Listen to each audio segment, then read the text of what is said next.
Is the soft landing absolutely guaranteed, or will China's housing market just bring down the S&P 500, the Nasdaq, and crypto? We'll look into the key levels that you need to be aware of.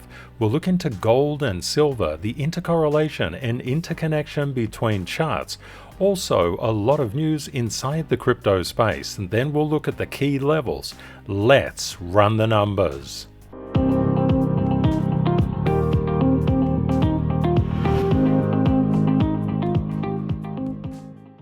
To push the stock market higher and also commodities and crypto, we need strong economic growth, and guess what? The headlines are not disappointing. US post-pandemic economic growth revised higher in annual update. Who did this revision? It was the Bureau of Economic Analysis. And what have they found? For GDP and associated measures, all the advanced estimates have come up really quite substantially. The real GDP, it's getting real. Current dollar GDP and real GDI, they are all looking incredible. And when you think about the revisions upwards, they're quite substantial. That mythical soft landing is in process. However, not so good news from China. Bloomberg is reporting that China's seen as missing its growth target for 2024. Something to be noted, China is just at the start of getting going, coming out of its slump. China has had a terrible housing crisis, and it's injected a lot of money into the market to stop the hemorrhaging. In fact, when it comes to the stats of looking at newly built commercial residential buildings price year on year from 2021 to the current time, you can see they've been obliterated, and second-hand residential buildings prices have also been coming down. Unfortunately, China's banks' margins are sinking as record bad loans are stacking up at the current time. That's why China recently introduced so much stimulus into the economic system. Meanwhile, down under, the Reserve Bank of Australia is not lowering rates. The RBA is saying Australia raised interest rates less than all its peers in Canada, the UK, and the US, so why lower them? And there's nothing to worry about because Australia's jobless rate is lower than all its peers. Well, maybe not for long. In other news, the S&P 500 notched a fresh record ahead of the PCE data. At the current time, the Fed is focused more on just making sure that the labor market is strong. And with unemployment claims coming in lower than forecast, this is a good sign because it means that fewer people are losing their jobs. We've seen some uptick in core durable goods orders. They were supposed to come in at 0.1%, they came in very much higher at 0.5%. Also, durable goods orders month on month came in stronger than anticipated. However, pending home sales were a little bit less than anticipated.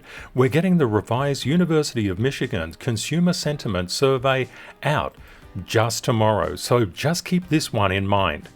The previous Conference Board Consumer Confidence Survey was weaker than anticipated.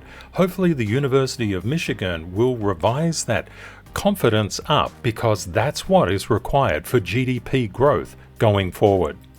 At the current time, stock market investors are feeling very greedy. What a shame, investors don't feel greedy as fear increases. They would get such good bargains. Instead, investors and traders often get shaken out of their positions.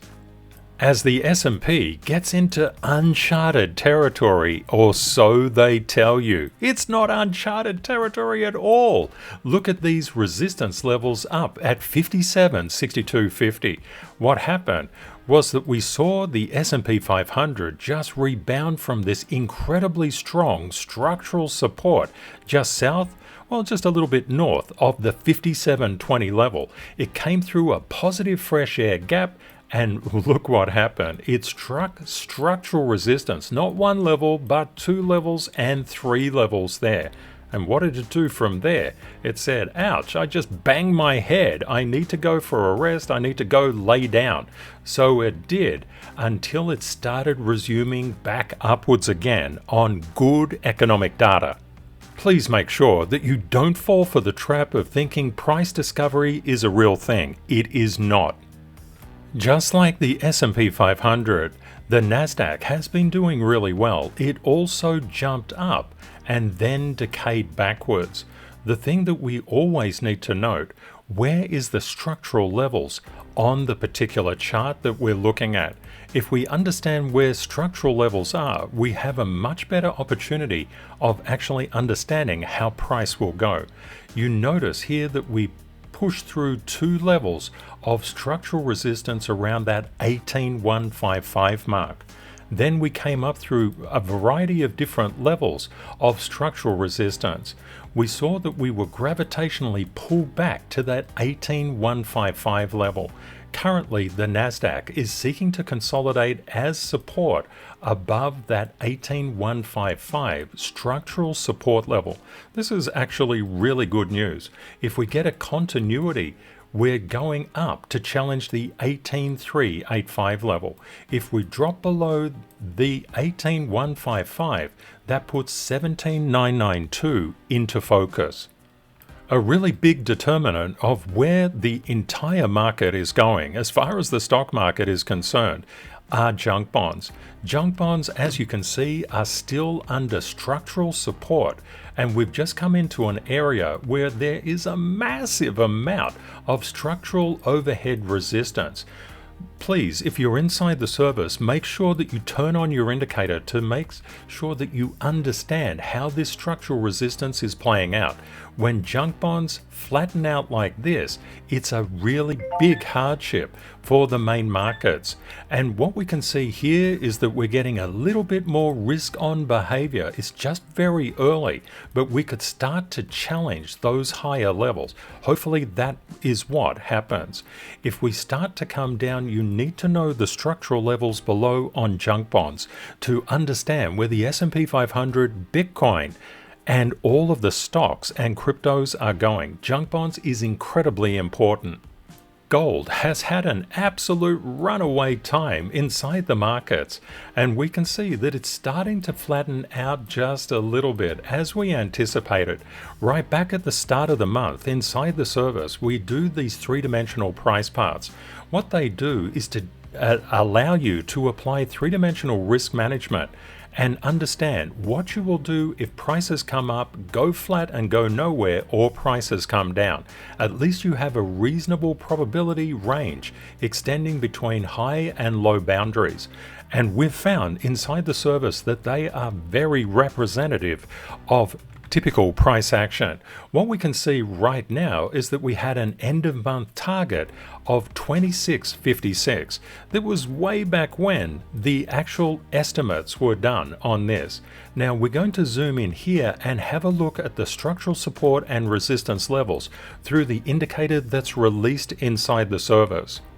Just zooming in on the current price of gold, we've seen this 2684 structural resistance level, and remember these were drawn from the start of the month, analyzing nearly 70,000 days worth of data on gold with the world's most powerful smart money buy and sell level detection system. We just hit the 2684 but couldn't confirm it as structural support. That meant that if we can't confirm it, we're going down to a lower structural support level. If we can't confirm that, we're going down to a lower one until we go through as many safety nets as is correct to turn the price around. And you can see this negative air gap here. People call them negative fair value gaps, but the negative fair value doesn't really capture what's going on. You need to look at negative air and positive air, because negative and positive air can move prices very substantially and catch a lot of people off guard. You need to know where they exist in price structure. Often fair value gaps hides and masks this kind of information. So what do we see here? We came down to the 2661, very strong structural support levels, and we got rebounded to around that 2673 level, but we couldn't hold on there. We had a structural fail. And then you'll notice that we started to get some positive momentum inside the market. The market is actually favoring a downward move to the 2661 level. And please note, these are not brick walls. You can overshoot. But if we get above 2672, that will put the 2678 structural levels in play. It's very important to look at these levels. You can get this indicator from inside the service. Silver has been going gangbusters, and we can see from a support level perspective we're looking pretty good. Even if we came down to the 3130 level, that's okay, but we need to know structurally what's happening. We don't want to just analyze a week's worth of data or 3 weeks worth of data when we have 81,000 days worth of data here. That would be like making a decision based on just 1% or less of the available information. We need to be more scientific than that. So we're going to pop the indicator on from the service, and I'll just zoom into this level so you can figure out what's going on here. Zooming in to recent price, we can see around the 3192 level there's an area of structural support, or is it structural resistance? It's kind of looking a little bit like structural resistance at the moment. If we don't maintain this level, if we can't get across it and confirm it as support, we can't literally move upwards, we'll move downwards. And when we move down, we may be moving down to that 3139 mark.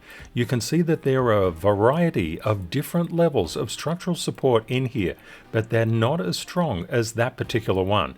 When they're clustered together, more strength comes into the market. And remember that daily line that I was telling you about. And what's happened with silver recently? It literally came up to the 3270 area of structural overhead resistance and rejected it. It rejected it very strongly. It then rejected the 3245 level and just moved down. What you will find geopolitically and to do with yields and a wide variety of other things such as Forex, many charts influence where silver and gold and of course Bitcoin are going to go.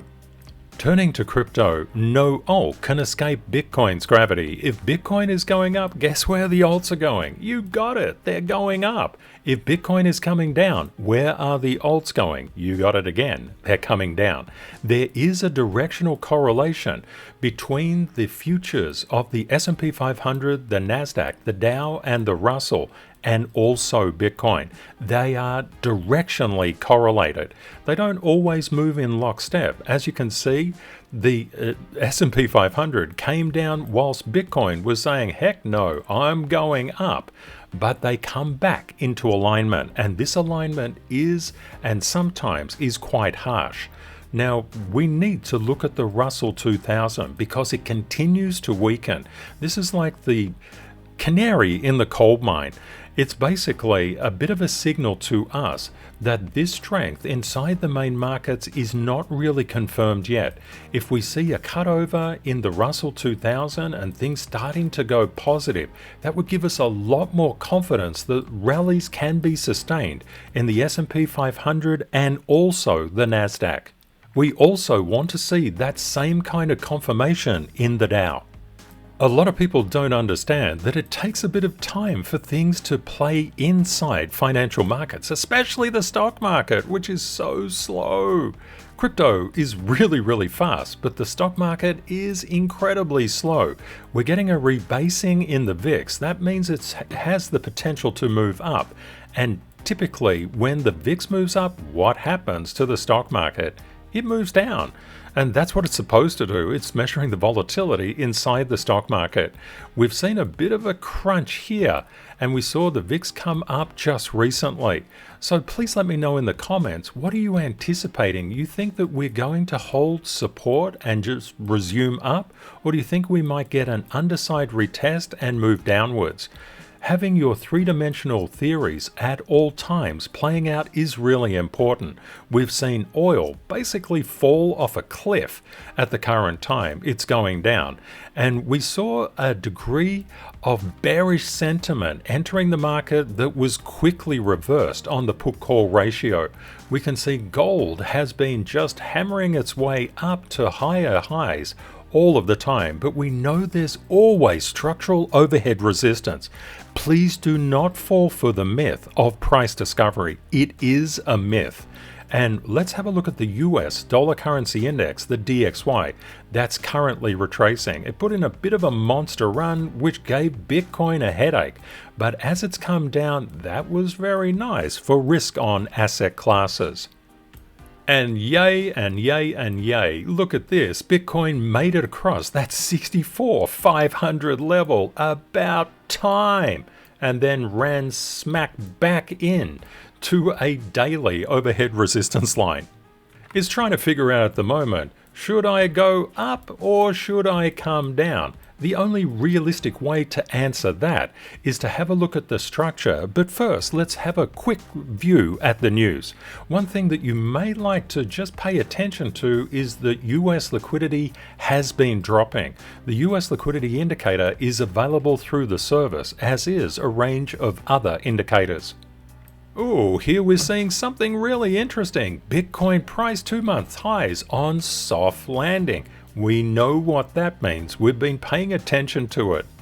And we know why China is announcing economic stimulus is to save its housing market. True, USD had its share of problems, but Robinhood and Revolut eye entry into the stablecoin market. Now, why are they doing this? Because Tether reported it's billions and billions of dollars worth of profit, and guess what? Everyone wants in.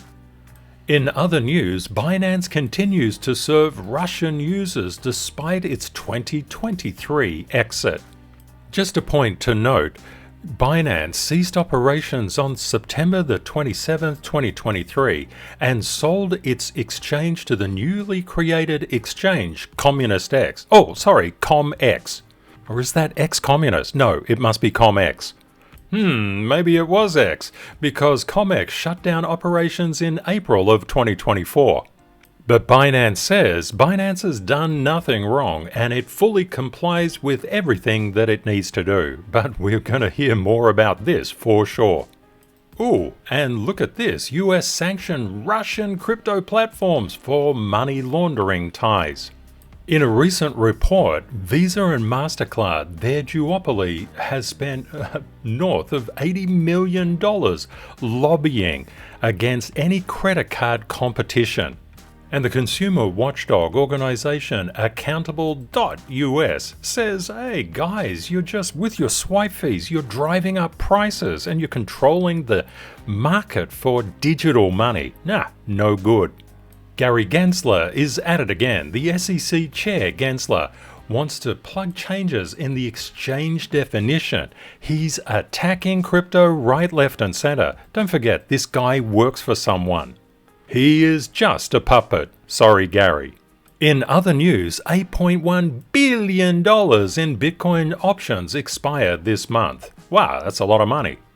And of course, the big end of town loves to pay out all these big, fat, juicy call options. Oh, or does it?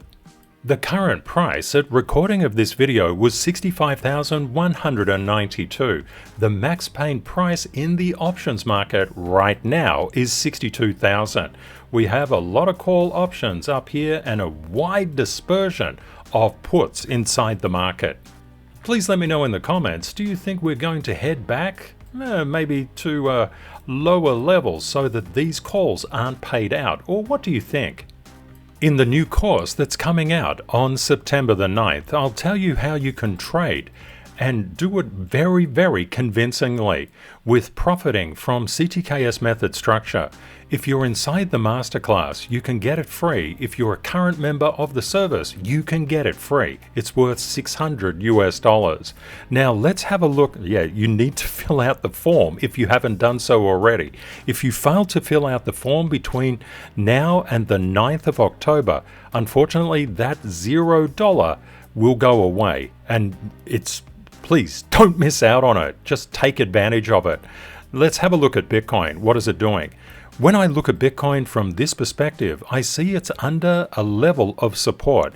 It's also gaining strength. This gaining of strength favors an upward movement of Bitcoin, at least to the 65,600 level. If we get a violation of this support, we have two levels, just above 64,800 and just around 64,600. This is a retail perspective on how to analyze a particular chart, but they do come in handy, especially from a quick directional correlation perspective. And we must understand, if Bitcoin is moving down, the entire market is moving down with it. That means ETH will be moving down. What about Binance Coin? Yep, it's going to move down. What about Solana? Yes sirree. What about XRP? Yep. What about Doge? Woof woof, it's going to move down. What about the entire crypto market? Yes, it is. Now, what we're seeing is a potential changing of trend here, and that's mirroring out on right across the board inside total crypto market cap. So paying attention to this, we would expect more favorable upside than downside. But remember, we have to hold this specific level, and we're pretty close to it at the current time. In fact, we must look at structure.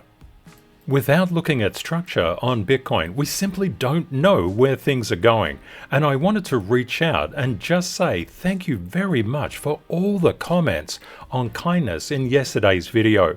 And someone you know said some incredible things here. When you focus on kindness, you actually create more meaning and wealth in your own lives. Life is not about what we get, it's about who we become. You can have all the money in the world and still feel utterly miserable. You want to feel happy inside yourself. And I especially love this thing that someone you know said. As human beings, we are all intercorrelated and interconnected. So the effect of kindness ripples out. Just beautiful. Thank you, my friend. And thank you to everybody who watches and comments. It's just beautiful. Before I showed you a retail way of looking at where Bitcoin was going, we can see that it's strengthening already. That's a good thing, but it's wobbling around a bit. Will it wobble and will it fail, or will it pass and take out that previous close there? Okay, how do we answer that question? We need to analyze through the structural integrity of the entire price history of Bitcoin. Bitcoin's been around since 2009. It's not been around for 24 hours or 48 hours. It's been around a lot longer than that. So therefore, statistically, we have to pay attention to what is relevant to Bitcoin. Now we can see a level of structural support just below the current price. This is a good thing. If we can confirm this level of structural support, we're going to be moving up to the higher level just north of 65,600. If we can get above this, we're moving past 66,100. So that's a good thing. If we just come down, violate this line, oh, I feel so violated. If we violate that line and don't confirm it as structural support, at the moment, at the current time, it doesn't look too bad actually. But if we don't get above it, say something happens in the market, markets are always moving around. We have structural support at 64,600, a little bit lower, just close to the 64,450 mark. And we have a bit of a negative fresh air gap down to the 63,845 levels. And you can see there's 3 levels of structural support there. So if we come down, we've got zones of interest that we want to keep our eye on. If we manage to break out, we've got zones of interest that we want to keep our eye on to the upside as well. Inside the profiting from CTKS Method Structure, you'll get a lot of new indicators, as well as the concept of being able to read these charts at a level you probably won't realize you could read them at right now. What you will find is the price moves up and down between structural levels. Your key is to determine where the structural levels are. Always understand that there are different charts that will control the fate of the chart that you actually put money into. The tier 1 charts, the tier 2 charts, and the Tier 3 charts.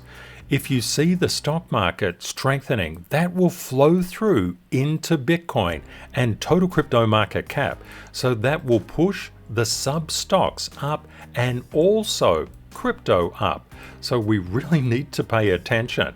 If the major market indices are moving up, we would expect the dollar to be weakening and the yields to be weakening or normalizing also. That will impact how the Forex pairs move. You need to be able and capable to stack probabilities. Stacking probabilities is going to be a big focus in the Profiting from CTKS Method course. And if you're inside the masterclass, the service, or have done level 1, level 2 standard certification, it is absolutely free. But please do not miss out. You need to fill in the form, which is in the link of the description of this video.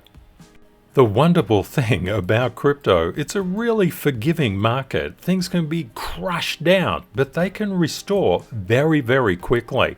We can see in the ETH ecosystem, SHIB is doing really, really well. What about real world assets? True is true to form. In gaming, Floki and Gala and Sand are doing quite nicely.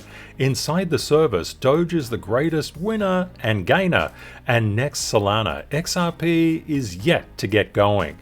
And you can see inside the memes, it's Shib and Bonk and Brett, and followed by 1,000 sats and then Audi. Keeping your eye on the different sectors can be really good. You can spot different opportunities and also market sentiment. It's always interesting to note when there are hacks inside the market, wallets typically go a little bit nutty, so just something to keep your mind on. And LRC is doing quite nicely in the wallet space. Deep in, going up. What about centralized exchanges? They're not looking too bad. And look at Ray, it's just whipping up in the dexes. Layer 2 blasting into the universe, and Bitcoin Gold in the Bitcoin ecosystem is not doing too badly. Arkham doing quite nicely, and Ray again in DeFi. It's really important to look at total crypto market cap because it will give you an insight into where the entire crypto market is heading. Let's have a look at the structural levels. We can see at that $2.23 trillion mark, there was a good degree of structural support. And unfortunately, that negative air gap pushed the entire crypto market down and overshot that level.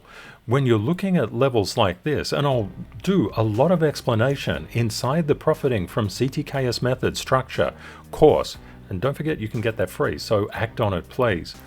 The reason that I talk about that, and you're probably getting sick of it, is because many people missed out on the masterclass and gaining a foundation membership. And then they got upset because they couldn't get it. I don't want you to get upset. I want you to act. Okay, what are we looking at here? We've seen a good degree of upward momentum inside total crypto market cap. We're just playing with these particular levels. Don't forget, above each of these levels will be shorts. They'll put all their stops above recent highs. Recent highs, looking at liquidations, you may think that it's a really good idea to do, and it's not a bad idea to gain some sort of appreciation as to where the longs are inhabiting spots and the shorts are inhabiting spots. That's a good thing, because if we take out those highs, we tend to see liquidations. And if we're moving into a positive air gap, and remember, fair value gaps are pretty sloppy when it comes to understanding market imbalances. We already know there's a market imbalance in the chart right now. There's a negative imbalance here and there's a positive imbalance here. And we knew it from the start of the month, not just from the candles that occur. But of course, combining as many different things as possible will just give you an edge, so go for it.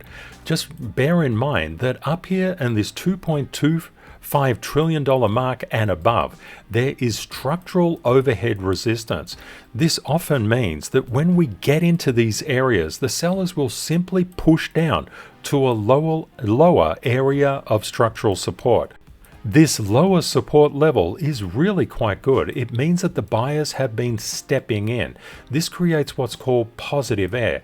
And when positive air is increasing, that's putting more and more buying momentum into that specific chart. This is why we say we don't care about bull markets and we don't care about bear markets. They're irrelevant. What we care about is BORSOG markets, because we can take advantage of any price swing, provided we know how to analyze it. Using the indicator, we can ideally just clarify where price can come up to and where it could go back to. If we don't get structural passes, it can't move up to the next level. Structural failures will move it down to the next level. And typically we try a few times before going to a lower one. If we get a substantial sell-off, that's part and parcel of markets. But if we manage to clarify where the support and resistance levels truly are, we can understand how price is moving. And at the current time inside Solana, it has failed twice on this current level of structural resistance. It's got a nasty negative fresh air gap below it, so it could move down to the 152.50 mark, or even lower, down to around that 151. We just need to bear in mind that if Bitcoin and crypto start to pick up, Solana will move with it and it will find support, structural support on these lines. If Bitcoin and total crypto market cap move down, we will very quickly move down as well. Knowing where these negative fair value gaps, or negative air as we define it, is really important. If you don't know where it is, how can you have any confidence in your chart? One thing to bear in mind with Solana's chart, if Bitcoin and total crypto market cap come up, we would expect to bypass this 157 level of structural resistance, potentially a retest before just scooting up to the 165 mark. It is very important to look at Bitcoin and total crypto market cap and then look at your chart, because if you're just looking at your chart, you're going to miss the majority of the picture. Have a great day or night ahead, my friends, and Kate and I look forward to catching up with you again in the next video. And the secret word for today is gratitude. Bye for now.